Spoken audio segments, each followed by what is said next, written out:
नमस्कार, आप देख रहे हैं सुदर्शन न्यूज। मैं हूं आपके साथ ज्योति यादव। चलिए बुलेटिन की शुरुआत करेंगे उत्तराखंड की खबरों के साथ।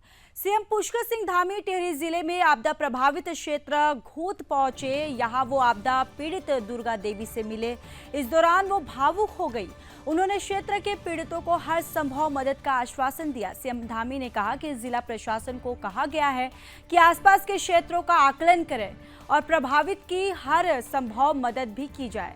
आपको बताते चले कि भिलंगना ब्लॉक के धूतू क्षेत्र में हुई अतिवृष्टि से कई गांवों में भारी नुकसान हुआ है। तेज बारिश में किसी अनहोनी की आशंका में रत जगह कर रहे ग्रामीणों ने समय रहते अपने घर छोड़ दिए, जिससे जनहानि होने से बच गई। मलबे के सैलाब के बीच लोगों को अपनी जान बचाने के लिए रात को अंधेरे में घर छोड़कर भागना पड़ा। भिलंग पट्टी में हुई तेज बारिश से तबाही मच गई। लोग सुबह तक बारिश थमने का इंतजार करते रहे।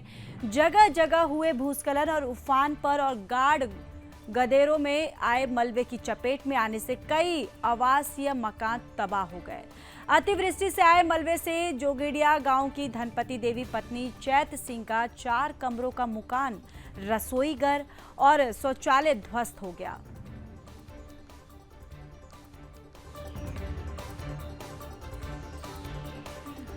तो ये पूरी खबर आपको बताते चले कि टिहरी से है, जहां पर अतिवृष्टि से प्रभावित धूतू गांव मुख्यमंत्री पुष्कर सिंह धामी पहुंचे हैं, जहां पर अतिवृष्टि कई गांव को यहां भारी नुकसान हुआ है और यहां पर उन्होंने लोगों से मुलाकात की है, पीड़ितों से मुलाकात की है और सीएम को देखकर जो पीड़ित हैं वो भावुक हो गए और सीएम ने प्रभावितों को हर तरह के मदद का आश्वासन दिया है। इस मुलाकात के दौरान यहाँ पर उन्होंने मुलाकात करने के बाद जो पीड़ित लोग हैं उनसे उन्होंने बातचीत की और इस दौरान हर तरह के मदद का आश्वासन भी दिया है।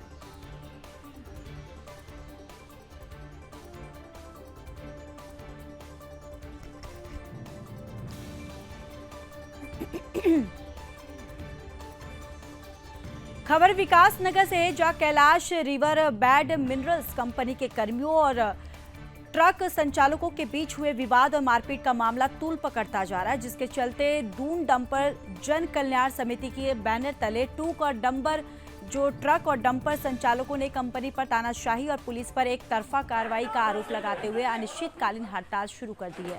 आपको बताते चले कि खनन विभाग के साथ ही Kailash river bed minerals company को प्रदेश सरकार ने अवैध खनन पर लगाम लगाने का जिम्मा सौंपा है, लेकिन कंपनी नियमों को ताक पर रखकर अवैध खनन को भी बढ़ावा दे रही थी, जिसके चलते कई बार खुलेआम सड़कों पर लाठी डंडे और खूनी संघर्ष देखने को मिला है। और देखिए, आप ये तस्वीरों के माध्यम से भी देखिए कि किस तरीके से लाठी डंडे कुर्सियां फेंकी जा रही हैं, एक दूसरे पर लाठी डंडों से वार किया जा रहा है। पूरी तरह से यहां पर एक दूसरे पर वार किया जा रहा है। ट्रांसपोर्ट का आरोप है कि माइनिंग कंपनी प्रदेश में भय का माहौल बनाकर ट्रांसपोर्टरों को दबाना चाहती है।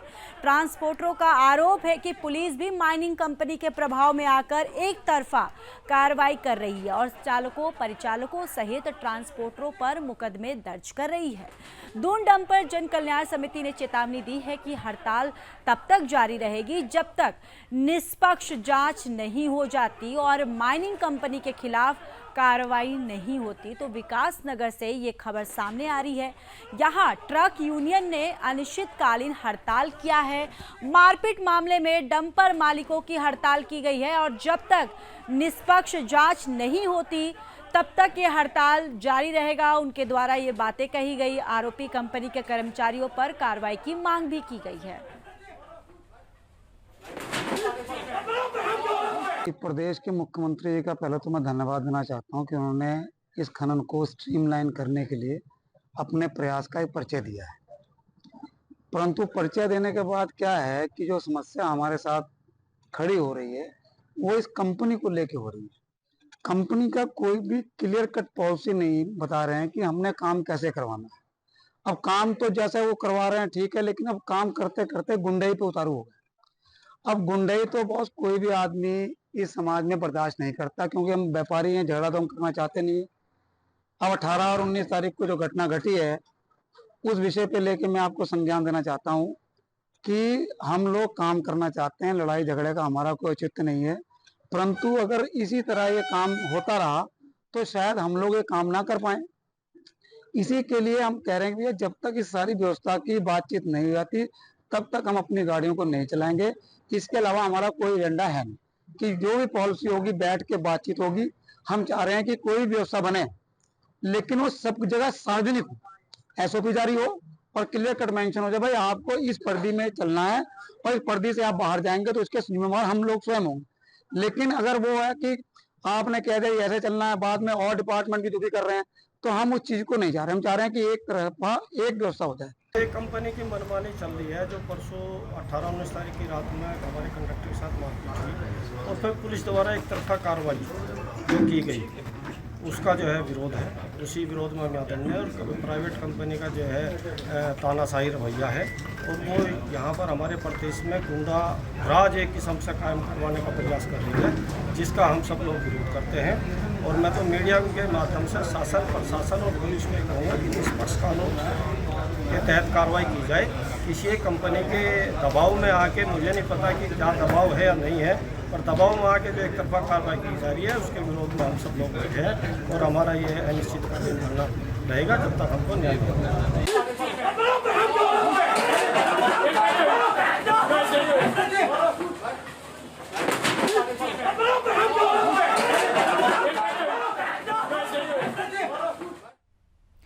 तो चलिए खबरों में आगे बढ़ते हैं। खबर टिहरी से है जहां जिलाधिकारी मयूर दीक्षित ने 21 अगस्त को हुई अतिवृष्टि आपदाग्रस्त क्षेत्रों का निरीक्षण किया।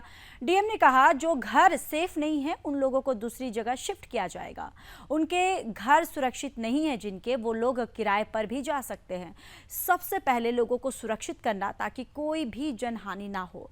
जिलाधिकारी ने आपदाग्रस्त क्षेत्रों का भी पैदल चलकर निरीक्षण किया है। तो देखिए ये पूरी खबर टिहरी से है जहां डीएम ने आपदाग्रस्त क्षेत्रों का निरीक्षण किया और 21 अगस्त को हुई अतिवृष्टि क्षेत्र का यहां पर निरीक्षण के दौरान उन्होंने जायजा लिया है और बेघर लोगों को दूसरी जगह शिफ्ट किया जाएगा। उनके द्वारा ये बातें की गई हैं और लोगों को सुरक्षित करना ताकि ना कोई जनहानि हो। तो देखिए ये तमाम जो बातें हैं डीएम ने आपदाग्रस्त क्षेत्र का निरीक्षण करते हुए, जायजा लेते हुए अधिकारियों के साथ, यहाँ तस्वीरों में भी आप देख सकते हैं कि डीएम जो हैं वो पहुँचे हुए हैं, उनके साथ जो अधिकारी हैं वो भी हैं और उन्होंने जायजा लिया और साथ ही साथ उन्होंने कहा है कि जो बेघर लोग हैं उनको दूसरी जगह शिफ्ट किया जाएगा, उनको सुरक्षित करना ताकि कोई भी जनहानि ना हो।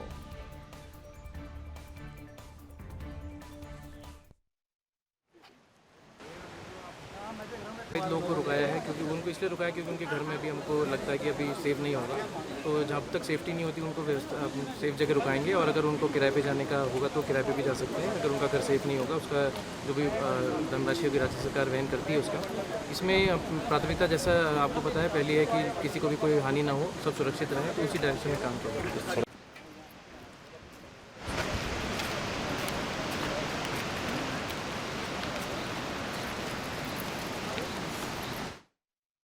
नई टिहरी शहर के बोराड़ी क्षेत्र में गुलदार की चहल कदमी से लोगों में डर का माहौल बना हुआ है। स्थानीय लोगों ने भी जिलाधिकारी से मिलकर गुलदार पकड़ने की गुहार लगाई। आपको बताते चले कि शाम होते ही गुलदार शहर की कॉलोनी में घूमता देखा गया। इस मामले पर वन विभाग प्रभागीय वन अधिकारी पुनीत तोमर का कहना है कि गश्त लगाई जा रही है। उन्होंने कहा कि बारिश के मौसम में गुलदार की चहल कदमी बढ़ जाती है। डीएफओ ने कहा कि शाम 7 से 10 बजे जनता अपने घरों में रहे ताकि गुलदार हमला ना कर सके और विभागीय कर्मचारी पूरी तरह से गश्त कर रहे हैं। तो गुलदार का जो आतंक है शहर के कॉलोनी में बढ़ता ही जा रहा है। आपको बताते चले कि गुलदार की शहर में धमक से दहशत फैला हुआ है। लोगों ने डीएम को ज्ञापन सौंपा, ज्ञापन के माध्यम से यहाँ लोगों ने गुहार लगाई है और साथ ही साथ आपको बताते चले कि शाम 7 बजे से रात 10 बजे तक घरों में रहने के लिए यहाँ पर अपील की गई है और ये भी कहा गया है कि संवेदनशील स्थानों पर गश्त कर रहे कर्मचारी और वहाँ पर जो गुलदार है उसको लेकर भी लोगों को अलर्ट रहने के लिए बोला जा रहा है।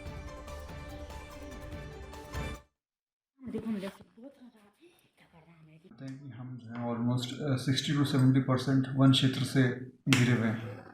और घिरे हुए नहीं बोलूँगा, टिहरी में जो है इतना आपका वन क्षेत्र है, तो किसी भी कस्बे के आसपास जो है बहुत ही मतलब जंगल है, तो ये स्वाभाविक है कि आपको गुलदार दिखेगा, खासकर से रात को जब जो है मानवीय गतिविधि थोड़ी कम हो जाती है, तो वो गुलदार जो है थोड़ा सा वो फिर बाहर आते हैं, क्योंकि वो जनरली शाय क्रीचर्स होते हैं।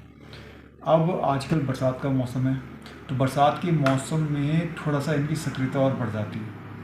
तो वर्तमान में अभी हमारे द्वारा जो है लगातार बौराड़ी से मेरे को 2-3 बार कॉल आ गए थे, और मेरे ख्याल से 1 सप्ताह हो गया है जब से मुझे पहली बार मतलब इसके लिए कॉल आए थे।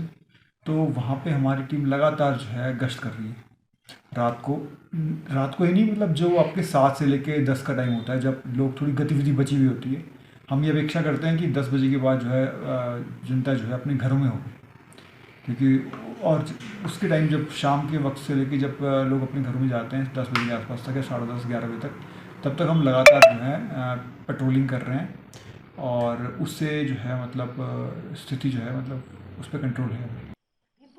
बन रही है यहाँ से।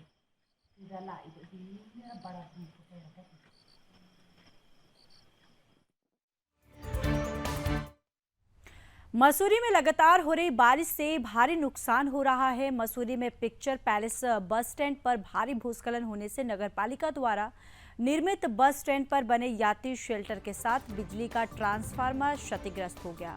वो राज्य आंदोलनकारी देवी गोदियाल की सावित्री होम स्टे पे भी खतरे की जद में आ गया है। भूस्खलन की चपेट में बिजली का बड़ा ट्रांसफार्मर आने से क्षेत्र में बिजली सेवाएं बाधित हो गई हैं, जिससे लोगों को भारी परेशानियों का सामना करना पड़ रहा है। राष्ट्रीय राजमार्ग के अधिकारियों द्वारा जेसीबी के माध्यम से सड़क पर आए मलबे को हटाकर यातायात को सुचारू किया गया। Mussoorie picture palace bus stand पर भूस्खलन के बाद हुए नुकसान का जायजा लेने कैबिनेट मंत्री गणेश जोशी के प्रतिनिधि बीजेपी नेता मोहन पेटवाल मौके पर पहुंचे और नगर पालिका प्रशासन और डीएफओ मसूरी से फोन से बात कर भूस्खलन की जद में आया पेड़ को हटाने की मांग की। सावित्री होम स्टे के स्वामी देवी गोदियाल ने कहा कि देर रात को हुए भूस्खलन से उनका होम स्टे को खतरा पैदा हो गया है, जिसको लेकर उनके द्वारा होम स्टे को खाली कर बंद कर दिया गया है, जिससे किसी भी अनहोनी से बचा जा सके। उन्होंने प्रशासन और शासन से मदद करने की गुहार तक लगाई है।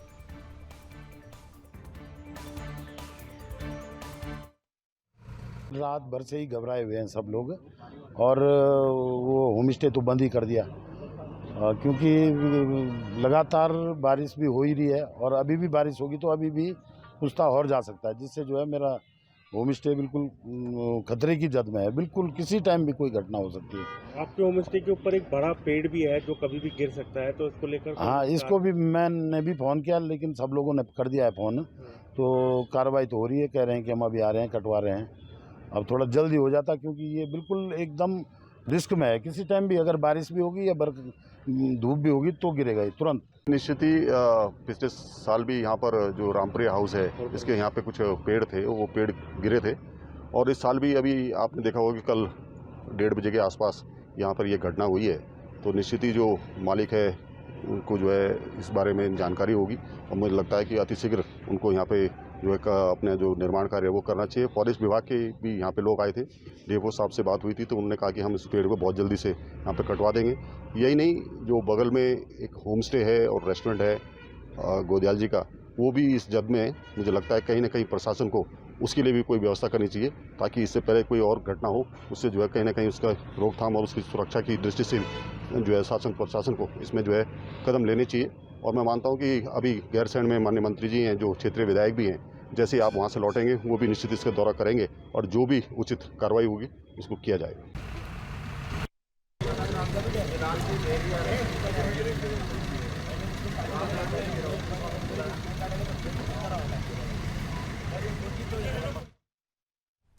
तो चलिए आगे बढ़ते हैं। उधम सिंह नगर में नर्स की रेप के बाद हत्या का मामला लगातार तूल पकड़ता जा रहा है।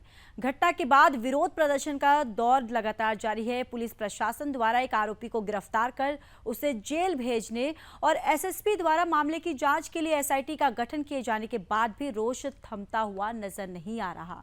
किच्छा में दर्जनों युवाओं ने पोस्टर बैनर के साथ मुख्य बाजार में पैदल मार्च निकाला। इस दौरान प्रदर्शन कर रहे युवाओं और महिलाओं ने पीड़िता को न्याय देने, दोषी को फांसी देने, नर्स हत्याकांड की सीबीआई जांच करने की मांग करते हुए नारेबाजी की।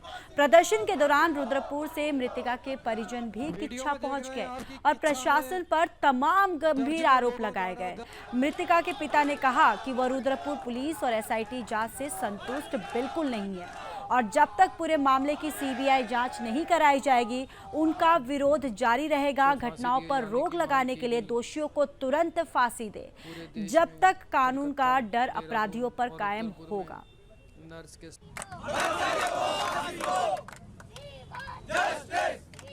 रोष आप देख ही रहे हैं, रोष आज सड़कों पर है और पूरे जिले में रोष है। ये पूरे प्रदेश में नहीं, पूरे देश में रोष है। जिस तरह से महिलाओं का शोषण हो रहा है, महिलाओं पर अत्याचार हो रहे हैं, आप देख रहे हैं अपराधी की हिम्मत को देख रहे हैं आप कि अपराधी किस तरह से मतलब बिल्कुल डर बेखौफ होकर घूम रहा है शहर के अंदर, वो देख ही नहीं रहा है। और रात को हमारी महिलाएं सेफ नहीं है, जैसा कि आप सभी जानते हैं, अकेले कहीं आ जा नहीं सकती डर से। तो यही है कि इसके लिए सख्त कानून लाया जाए, बलात्कारियों को फांसी दी जाए, तो ताकि आगे से किसी भी अपराधी की हिम्मत ना हो सके ऐसा जघन्य अपराध करने की। और जो घटना हुई है तस्लीम जहां वाली, मोमिता वाली और हमारे देश की बेटी, हमारे प्रदेश की बेटी अंकिता भंडारी, आप सभी जानते हैं कि उसके साथ क्या हुआ। आज तक वो न्याय की गुहार उसके परिवार लगा रहे हैं, लेकिन किसी को न्याय नहीं मिल पाया। इसका सिर्फ एक ही रास्ता है, बलात्कारियों को फांसी दो और ठोस कार्रवाई हो बलात्कारियों के ऊपर और इनको जिंदा फांसी में लटका दिया जाए। बस हमारी यही मांग है, इसकी सुनिश्चित जांच की जाए। बस हम सीबीआई जांच की मांग करेंगे और हमेशा करेंगे जब तक हमारी मांगें पूरी नहीं होंगी। हम इसी तरह प्रदर्शन करेंगे सड़कों पर और हमें जन सैलाब लेकर आएंगे। ये देश में रेप को लेकर के लगातार केसेस बढ़ते जा रहे हैं और ये जिले में नहीं पूरे भारत में प्रोटेस्ट चल रहे हैं। और हम सभी लोगों से यही रिक्वेस्ट कर रहे हैं कि जो बलात्कारी हैं उन्हें फांसी हो, उन्हें कड़ी से कड़ी सज़ा मिले। और गवर्नमेंट से, नेशनल गवर्नमेंट से हमारा निवेदन है कि इस रेपिस्ट मामले में एक कठिन कानून बनाया जाए ताकि अगला कदम उठाने के लिए उसको सोचना पड़ जाए। भारत के लिए बहुत दुखद खबर है और ये भारत का दुर्भाग्य है कि कोई कड़ा कानून नहीं बन रहा। हर दिन हर कुछ तो दबाए जा रहे हैं, कुछ मामले सामने आ रहे हैं, जैसे कि कोलकाता का मामला है, बीते दिनों में हमारे उत्तराखंड की एक नर्स तस्लीम का मामला है। सब कुछ दबाया जा रहा है। आखिर क्यों? कब तक चलेगा ये सब? कब तक हम लोग बर्दाश्त करेंगे? क्या हम लोग रात में निकलते हैं, हम लोग नर्सेज हैं, क्या हमारी जान को खतरा नहीं है? और बहुत दुखद खबर है ये पूरे भारत के, कहीं भी सेफ नहीं है। जिस तरह से भैया कैलकाटा के बाद हमारे उत्तराखंड में भी रुद्रपुर में जिस तरह से जो ये बलात्कार की घटनाएं नहीं रुक रही हैं, उसको लेके आज ये प्रोटेस्ट हम कर रहे हैं। और जो भी इसके पीछे दोषी हैं उनको जल्द से जल्द जो है फांसी की सज़ा की मांग की जा रही है। जैसे अभी उसकी बेटी ने भी कहा कि वो सीबीआई की मांग चाहती है, तो मेरा यही उत्तराखंड सरकार से, धामी सरकार से निवेदन है कि इसकी सीबीआई जांच कराई जाए। मेरी मांग यही है, हमें वही चाहिए, सीबीआई चाहिए, इसके अलावा कोई नहीं। बाकी सब ये झुठला रहे हैं और सारा पूरा केस झूठा है, 100% केस झूठा है। बस मैं यही चाहता हूँ, मुझे सीबीआई जांच चाहिए, बस सीबीआई पे कुछ ही बात पे भरोसा नहीं। आज भी वहाँ पे पहुँचे हुए हैं, अब एक दौरे से कर रहे हैं कि मैंने 26 उसका करा है। एसआईटी के हाँ, केवल सीबीआई इस मामले में सीबीआई जांच हाँ, पहले खुलासा कर रहे हैं, करे अब हम दोबारा से जांच कर रहे हैं।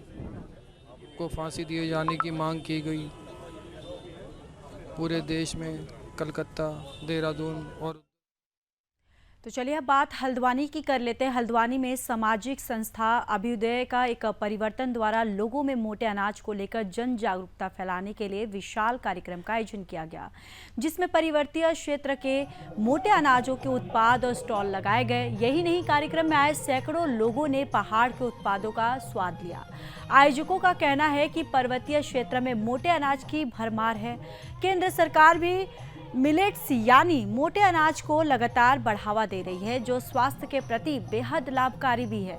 इसलिए पर्वतीय क्षेत्र के उत्पाद झुंगरे की खीर, मक्का शहीद अन्य पर्वतीय उत्पादन का लोगों ने लुत्फ उठाया। साथ ही सांस्कृतिक कार्यक्रम और जन जागरूकता के साथ ही लोगों को मोटे अनाज के प्रति जागरूक करने का संकल्प दिलाया गया।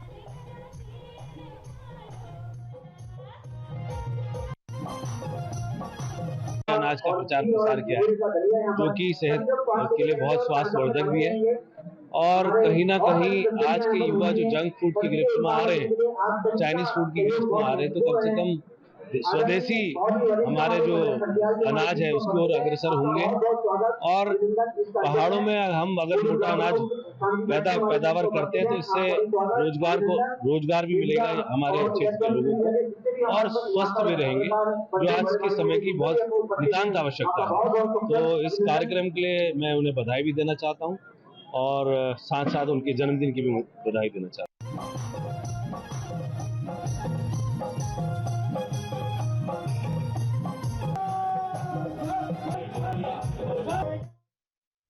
पहाड़ी क्षेत्रों में मानव वन्य जीव संघर्ष की घटनाएं लगातार बढ़ती जा रही है। जनवरी और आपको ये भी बताते चले कि जो जंगली जानवरों और गुलदारों के हमले के चलते कई लोगों को आए दिन अपनी जान गंवानी पड़ती है। इसको लेकर बीजेपी के विधायक दिलीप रावत ने विधानसभा के विशेष सत्र बुलाए जाने की मांग की।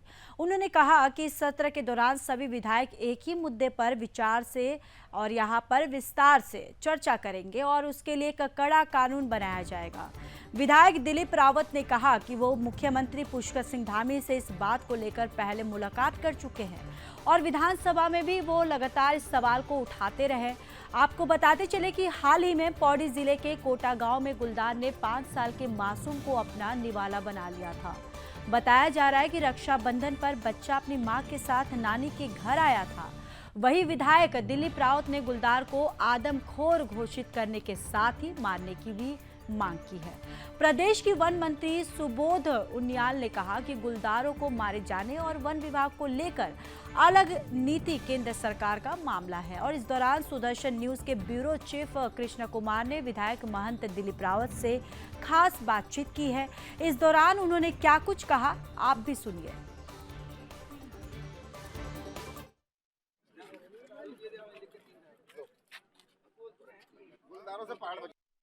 उत्तराखंड की लैंसडाउन विधानसभा से विधायक महंत दिलीप रावत जी मेरे साथ मौजूद है। महंत जी, आपने एक बार फिर से अपनी सरकार के खिलाफ मोर्चा खोला है। वन नीति को लेकर आप विशेष सत्र की मांग कर रहे हैं, क्या कुछ कहेंगे? देखिए, मेरे किसी सरकार के खिलाफ मोर्चा नहीं है, मेरे वन अधिनियम के खिलाफ है जो 80 के दशक में हम पे लादा गया था। आज उत्तराखंड 67% जो है वनाच्छादित क्षेत्र है, लेकिन हमारे एक तरफ विकास कार्य सारे अवरुद्ध पड़े हैं वन अधिनियम के कारण, दूसरी तरफ वन्य जीवन से हम लोग रोज निवाला बन रहे हैं। माँ की गोद से बच्चों को गुलदार खा जा रहा है और इसके बावजूद हम लोगों को जो है एक चिंता का विषय हो गया है कि हम पहाड़ के लोग रहें कैसे। तो हम लोगों ने ये कहा कि एक दिन का सत्र अगर सरकार बुलाएगी तो सारी इन चिंताओं का निवारण के लिए कोई रास्ता निकल पड़ेगा और जो सक्षम एजेंसियां हैं, बाघ प्राधिकरण है, एनजीटी, केंद्र सरकार है, न्यायालय है, उन तक अपनी बात पहुंचा सकें और जो वन्य जीव का शिकार बन रहे हैं उन तक जो है हमारा मुआवजा जो है उनका ज्यादा होना चाहिए। वन नीति को लेकर आपने पहले भी कई बार आवाज उठाई है, क्या कोई आश्वासन या कोई कार्रवाई सरकार की तरफ से अब तक नहीं हुई? देखिए, अभी तक कोई कार्रवाई नहीं हुई है, लेकिन मेरा निरंतर संघर्ष जारी है कि मैं इस बात पे जो है दृढ़ता के साथ अपनी बात को रखूं। अगर अभी मांगी पूरी नहीं हुई तो आगे की कार्रवाई क्या होगी? फिर आगे कोई कदम उठाऊंगा। मगर सर, पहाड़ों पर देख रहे हैं हम महंत जी, व्यापार जिहाद भी लगातार बढ़ता जा रहा है, क्या कुछ कहेंगे इस पे?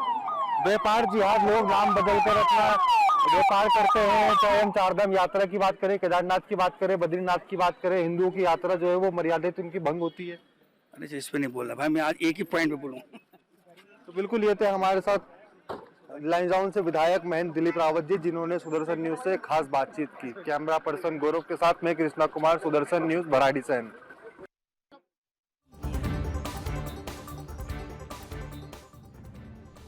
चलिए आगे बढ़ते हैं। बीजेपी समय समय पर संगठन की मजबूती के लिए सदस्यता अभियान चलाती रहती है और इसी क्रम में बीजेपी के बीते बुधवार को संगठन पर्व का शुभारंभ किया। बीजेपी के राष्ट्रीय मंत्री ऋतुराज सिन्हा ने संगठन पर्व सदस्यता अभियान का शुभारंभ किया। इस मौके पर बीजेपी प्रदेश अध्यक्ष महेंद्र भट्ट, प्रदेश महामंत्री संगठन अजय कुमार समेत पदाधिकारी जो है इस कार्यकर्ता मौजूद रहे कार्यक्रम में। और बीजेपी प्रदेश अध्यक्ष महेंद्र भट्ट ने कहा कि बीजेपी की राष्ट्रीय कार्यशाला के बाद प्रदेश की कार्यशाला आयोजित की गई। ऐसे में प्रदेश के अंदर बीजेपी के संगठन पर्व का शुभारंभ कर दिया गया है। प्रदेश स्तरीय कार्यशाला में जिलों के सदस्य अभियान के संयोजक और सह संयोजक शामिल हुए। ऐसे में आज सभी जिलों में कार्यशाला आयोजित करने का कार्यक्रम शुरू हो जाएगा। बीजेपी शून्य स्तर से सदस्यता अभियान शुरू करती है और लिहाजा बीजेपी के सभी सदस्य दोबारा सदस्य बनेंगे। और साथ ही उन्होंने ये भी कहा कि पिछली सदस्यता अभियान के दौरान 16 लाख लोगों को सदस्य बनाया गया था। इस बार 20 लाख सदस्य बनाने का लक्ष्य है रखा गया।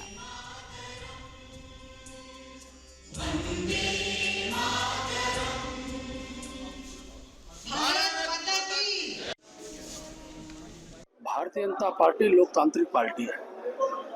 हमारी सदस्यता एक निश्चित समय पर होती है और जब सदस्यता होती है 0 से प्रारंभ होती है। हम लोग इस बार भी 0 से सदस्यता प्रारंभ कर रहे हैं। राष्ट्रीय कार्यशाला के बाद आज हमारी प्रदेश कार्यशाला है। इसके बाद हमारी जिलों की कार्यशालाएं होंगी और मंडल की कार्यशालाएं होंगी। हमारे पिछली बार 16 लाख सदस्य थे, इस बार हमने 20 लाख सदस्यों का अपना लक्ष्य रखा है। और मैं कह सकता हूँ कि एक उत्साहपूर्वक जो माहौल पूरे प्रदेश के अंदर है, अनेकों युवा, महिला, अनुसूचित जाति, जनजाति, हर क्षेत्र में हमारी सदस्यता का क्रम बढ़ेगा। और इस बार सदस्यता का केंद्र हमने पोलिंग बूथ को रखा है। 31 तारीख को प्रत्येक बूथ स्तर पर भी हमारी बैठकें होंगे जिनमें हम सदस्यता के स्वरूप को नीचे तक पहुँचाएंगे।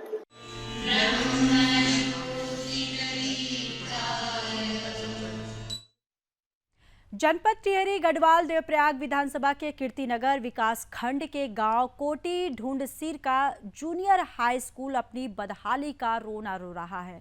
विद्यालय भवन क्षतिग्रस्त होने के कारण जर्जर हालत में है। विद्यालय की छत से पानी टपक रहा है, जिसके कारण बच्चों की पढ़ाई प्रभावित हो रही है। विद्यालय में कोटी डुंगरा ग्राम सभा के 21 छात्र छात्राएं अधिनियत हैं और स्कूल में 4 शिक्षाएं कार्य कर रही हैं। विद्यालय भवन क्षतिग्रस्त होने के बारे में लगातार बताया गया है, लेकिन कोई उचित कार्रवाई नहीं हो रही है। ऐसे में हर वक्त खतरा मंडराता रहता है। अगर सरकार कोई उचित नहीं कार्रवाई करती है तो ग्रामीण धरना प्रदर्शन करने को मजबूर होंगे।